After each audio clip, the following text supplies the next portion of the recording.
দুর্ভাগ্যবশত আমরা অনেকেই সেটা খেয়াল করছি না, কিন্তু এই ফিতনা আমাদের পশ্চিম বাংলায়, মালদা, মুর্শিদাবাদ, উত্তর দিনাজপুর, দক্ষিণ দিনাজপুর, কলকাতা, হুগলি, হাওড়া, বিভিন্ন জায়গায় কলেজ পড়ুয়া ছেলেপিলে, ইউনিভার্সিটিতে লেখাপড়া করছে এমন যুবক যুবতী, কিংবা ইসলামের যথার্থ জ্ঞান গরিমা নাই এমন শিক্ষিত মানুষেরা, সে ডক্টর হোক কিংবা ইঞ্জিনিয়ার হোক, এদের ফাঁদে পড়ে এই ধরনের আকীদা পোষণ করতে আরম্ভ করেছে।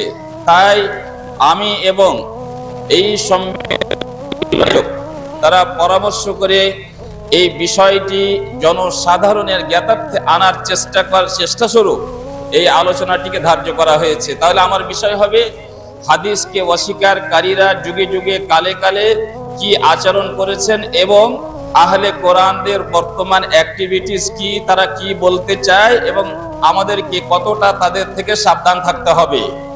তাহলে আমরা বেশি ভূমিকা না বেঁধে সরাসরি চলে যাই। আমরা আগে এটা জানার চেষ্টা করি যে হাদিস বা সুন্নাত বা রাসূলের যেটা আদর্শ, সেই আদর্শ বা সুন্নাহ বা হাদিস বলতে কি বোঝায়। সুন্নাহ শব্দটার মানে হচ্ছে কোনো নিয়ম, কোনো রীতি, কোনো সংবিধান, কোনো পাকাপোক্তা তৌর তরিকা যাকে মানুষ অনুসরণ করে থাকে, সেটা ভালো হতে পারে, মন্দ হতে পারে অভিধানিকভাবে।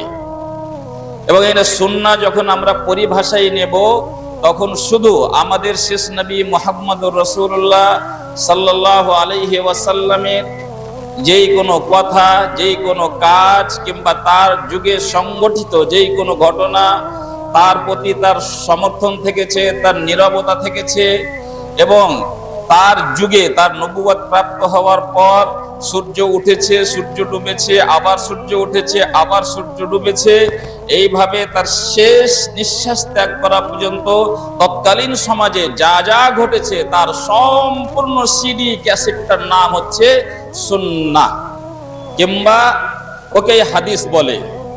ওকে আবার উসুলে হাদিসের বিভিন্ন মানে এক্সপার্টেরা আরো কিছু শব্দ ব্যবহার করেছে, যেই নামে সুন্নাহকে বা হাদিসকে চেনা যায়।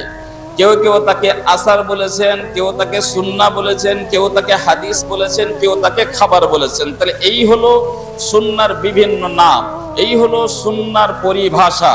অর্থাৎ রাসূল যা করেছেন, যা বলেছেন, যা দেখেছেন, যা দেখিয়েছেন, তার সামনে যা ঘটেছে এবং তিনি যে ভূমিকাটা নিয়েছেন, সেটাই হচ্ছে সমগ্র মানব জাতির জন্য একটা আদর্শ, একটা মডেল।